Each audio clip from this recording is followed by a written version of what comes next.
Friends, welcome to channel take off to places. आज हम start करेंगे सेकेंड डे के सेकेंड हाफ से, जब हमने पोर्ट ब्लेयर से हैवलॉक जाने के लिए मैक्रूज़ को लिया। पोर्ट ब्लेयर पे फोटोग्राफी अलाउड नहीं थी, तो हैवलॉक पे उतर के हमने कुछ फ़ोटोज़ लिए हैं। शिप के अंदर सबसे पहले ये है रॉयल क्लास, जिसके अंदर 8 सीटें होती हैं और ये अपर डेक पर स्थित है।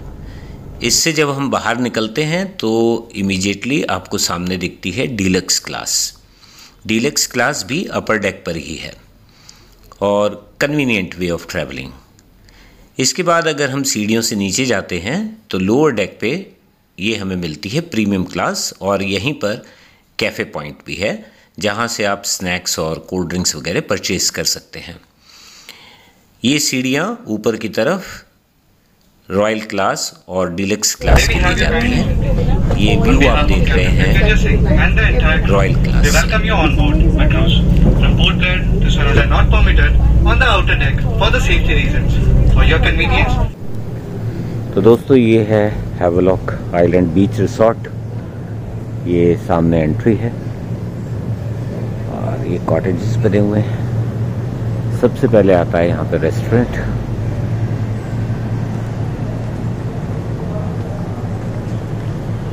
Restaurant for breakfast, lunch and dinner. ये एक छोटा सा स्विमिंग पूल यहाँ पे है।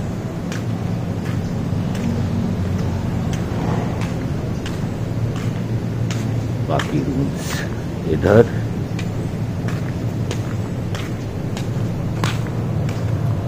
रिसेप्शन।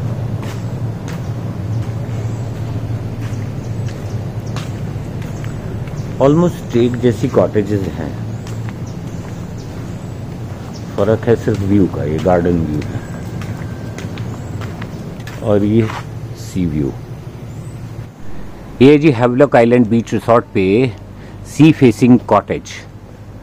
और सी फेसिंग कॉटेज जो हमें दी गई है वो है इस तरीके से। कोई बहुत बड़ा स्पेशियस रूम नहीं है, छोटा सा रूम है। बेड का भी साइज कोई बहुत बड़ा नहीं है। स्टोन की वर्क हुआ हुआ है वॉल पे। एसी है, फैन है, एक कपबोर्ड है और ये यहाँ का बाथरूम है। फ्रैंकली स्पीकिंग, इसका जो टैरिफ है काफी अच्छा है, यानी कि 7,500 रुपये पर night. But I am totally disappointed by looking at this room, not at all satisfied. जो पोर्ट ब्लेयर के अंदर डीप एब्लिस का रूम है वो फार फार बेटर, और उसकी डबल द कॉस्ट का ये वाला रूम मिल रहा है। ये सी फेसिंग है जो आपको दिख रहा होगा सामने, which is bit far of.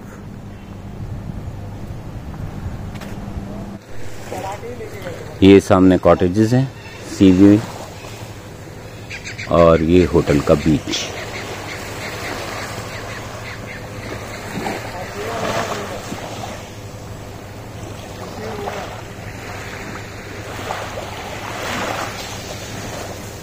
बीच को ओवरलुक करते हुए ये आप कुछ टेबल सेटअप्स देख रहे हैं जो रात को कैंडल लाइट डिनर के लिए यूज़ किया जाता है। पर कपल कॉस्ट इसकी 3,500 to 4,000 रुपीज़ है।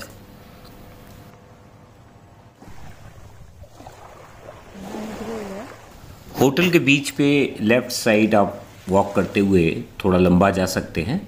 ये मैंग्रोव एरिया भी है और यहीं पे थोड़ा आगे जाकर स्कूबा डाइविंग के लिए प्रैक्टिस भी कराई जाती है। तो बीच के पास ही इस तरह की नेचुरल चीज़ें भी देखने के लिए हैं जो आप अपना टाइम पास कर सकते हैं, एक लंबी वॉक ले सकते हैं।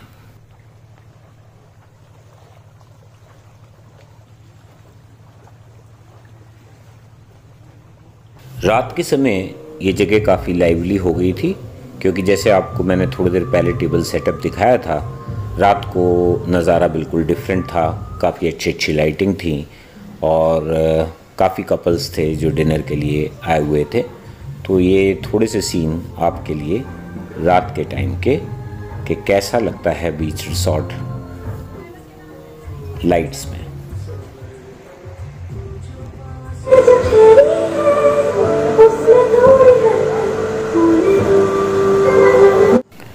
ये यहाँ का बड़ा स्विमिंग पूल है जिसको फैमिलीज़ काफ़ी इंजॉय करते हैं। रात के समय लाइटिंग की वजह से बहुत खूबसूरत लग रहा है। और ये है Havelock island beach resort in night time.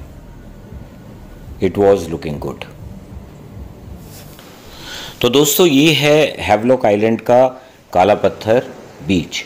हम बहुत सुबह नहीं पहुंच पाए थे, तो करीबन 10:30 पहुंचे थे। बहुत ज़्यादा तेज़ धूप थी, इसलिए हम अगले दिन सनराइज़ के टाइम भी आए। तो हैवलॉक में 3 जगह हैं देखने के लिए। Number 1 Kala Patthar beach, number 2 Radhanagar beach and number 3 Elephanta beach. तो हर बीच की अपनी खूबसूरती है, ज़रूर देखिएगा। You will like every beach, आप कोई मिस नहीं कर सकते। कैसी लग रही है ये जगह? काला पत्थर बीच बहुत ही खूबसूरत। ब्लू शेड्स 3 या 4 तरीके के दिखाई दे रहे हैं इस पर। बिल्कुल भीड़ भाड़ से रहित ये बीच है। But it is ideal that if we come early in morning around 5 to 6 AM so that this harsh sun is not there. So it's really beautiful beach, Kala Patthar Beach in Havelock Island, and one of the best beaches here. So do come if you get a chance. देखिए कितना खूबसूरत दृश्य है। ऐसे ऐसे frames हैं जो प्राकृतिक हैं। नॉन फोटोग्राफर भी यहाँ आकर फोटोग्राफर बन जाए। ये देखिए काला पत्थर बीच, जैसा मैं कह रहा था, बहुत ही खूबसूरत है, बहुत खूबसूरत है। और यहाँ पे काफ़ी अच्छे फोटोग्राफिक पॉइंट्स भी हैं। पहले वो एक ट्री का था और अब ये शॉट है जो यहाँ पे रॉक है। और इस बीच को काला पत्थर ही बोलते हैं। ये काला पत्थर ही आपके सामने है और एक पीछे है।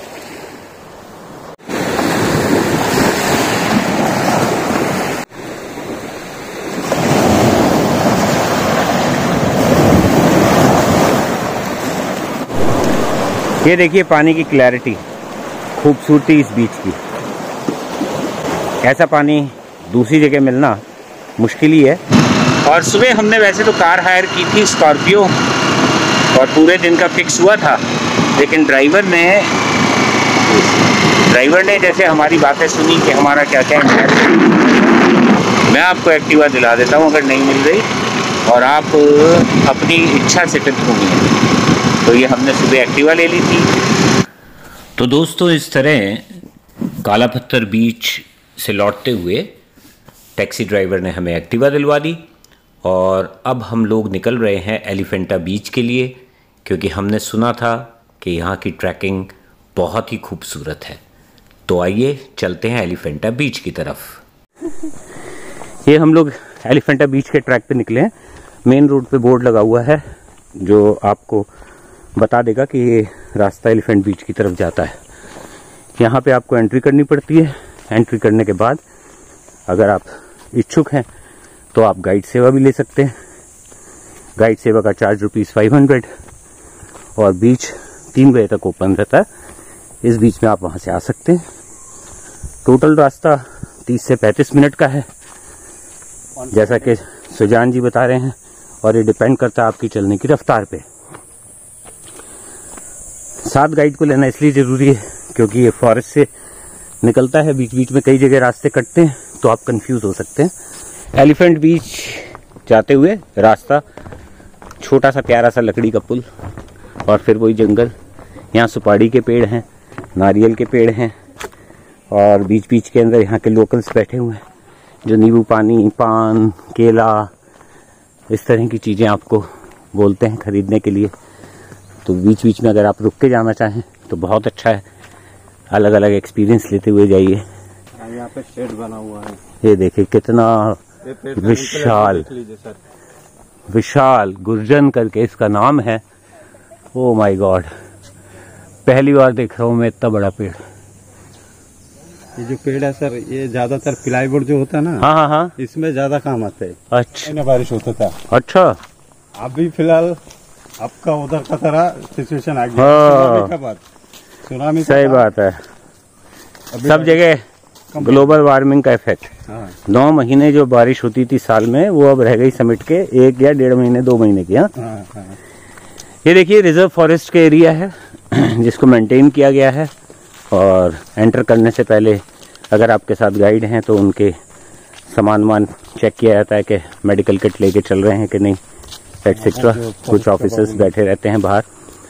तो बहुत ही शानदार रास्ता है, वेरी प्लीजेंट और अच्छा एंजॉय करने लायक जगह है। अपना कुछ समय निकालिए और एलिफेंटा बीच आने के लिए बोट से ना आके आप ट्रैकिंग कर सकते हैं। वैसे जेटी एरिया से बोट भी आती है जो करीबन 900 रुपये 1000 रुपये एक पर्सन का लेती है। ओ माय गॉड, ये देखिए एक दूसरा ट्री जो अभी रास्ते में मिला है, गुर्जन ही था वो भी। वो बहुत सुंदर।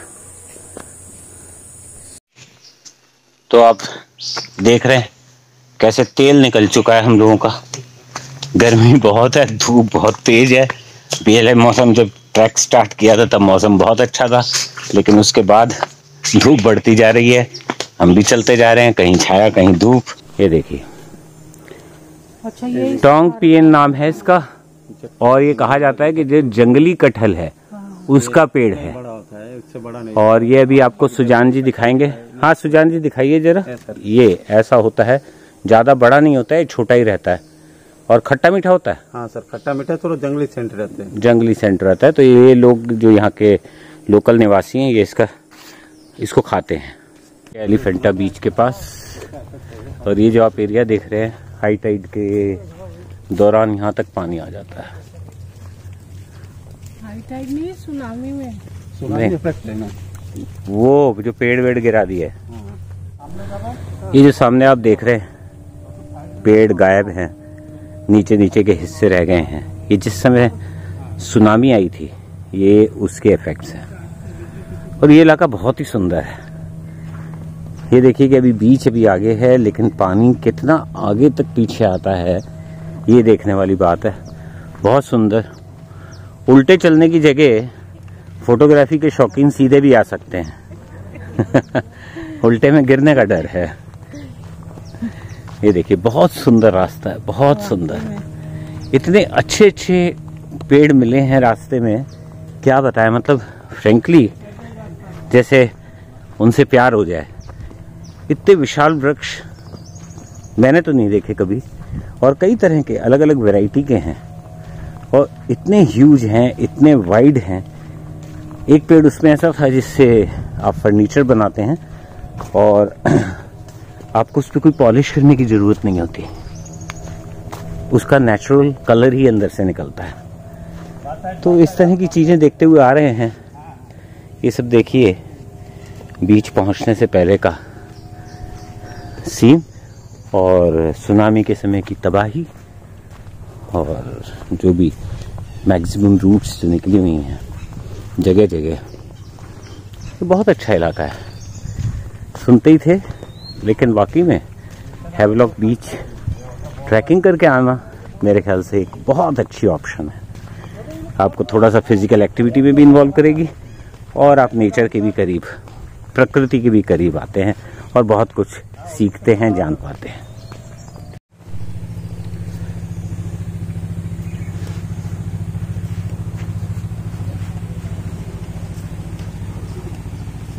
सब सुनामी का किया धरा, पूरा इधर का जंगल बर्बाद किया हुआ है, तहस नहस। और बस अब बीच आने ही वाला है, लगभग पास पहुंच चुके हैं। यहाँ से अगर आप देखें तो सामने दिखाई दे रहा है वो जो शिप खड़ा है। हाँ हाँ, अंडर वाटर फ्री होता है। अच्छा अच्छा, अंडर वाटर वॉक। हाँ, अंडर वाटर वॉक। इसमें आप लोगों को होएगा नहीं। जैसा मैंने आपको बताया कि यहाँ पर कई तरह की वाटर एक्टिविटीज़ होती हैं, और यहाँ पे खाने पीने और लॉकर्स की सुविधा या चेंजिंग रूम की सुविधा भी अवेलेबल है। तो हुआ ये कि कुछ वाटर एक्टिविटीज़ जैसे कि स्नॉर्कलिंग, जेट स्कीइंग आदि आदि करने के लिए जब हम निकले तो हमें अपना सामान और फ़ोन लॉकर में जमा कराना पड़ा। इसके लिए इसके आगे की वीडियोस जो थी वो मेरे पास नहीं है। लगता कोई सज्जन अपनी कैप ही भूल गए यहाँ पर। आइए, थक गए क्या? कितने खूबसूरत, बहुत ही खूबसूरत बीच है ये हैवलॉक का। नाम है एलिफेंटा बीच। सारी स्पोर्ट्स एक्टिविटीज़ आपको यहाँ मिल जाएंगी। और अगर आप लोग इंटरेस्टेड हैं वाटर एक्टिविटीज़ करने में तो पोर्ट ब्लेयर या नील, इन जगह से बेटर है आप हैवलॉक में करें। पानी बहुत ही साफ, और जैसे स्नॉर्कलिंग और स्कूबा डाइविंग उसके लिए तो ये हेवन है। हैवलॉक के अंदर हेवन है एलिफेंटा बीच।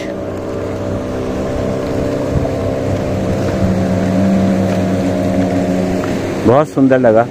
हर जगह पहुंचने से पहले लगता है कि क्या ये जगह वर्थ भी है जाने लायक। इसके ऊपर हम पैसा खर्च कर रहे हैं, इस पे हम अपने एफर्ट्स डाल रहे हैं, लेकिन जब आप वहाँ पहुँचते हो तो इन जगहों की खूबसूरती, ऐसे ही ये वर्ल्ड फेमस जगह नहीं है। आप भी उन्हीं लोगों के साथ शुमार हो जाते हैं जो इन जगहों से बहुत ज़्यादा प्रेम करते हैं। वाकई में आना बहुत ज़रूरी है और ज़रूर आइए। देखिए दूर दूर ये बोट्स बंधी हुई हैं आगे तक।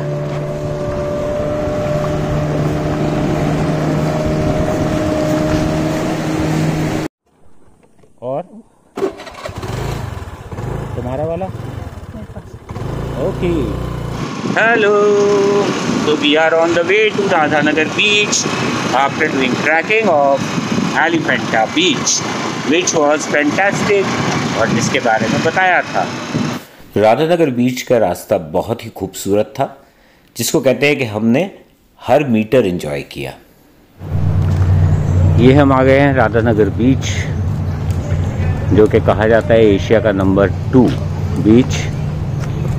और यहाँ पे अंदर आने से पहले आपको एंट्री करानी पड़ती है, आधार कार्ड नंबर और टेलीफोन नंबर दे के।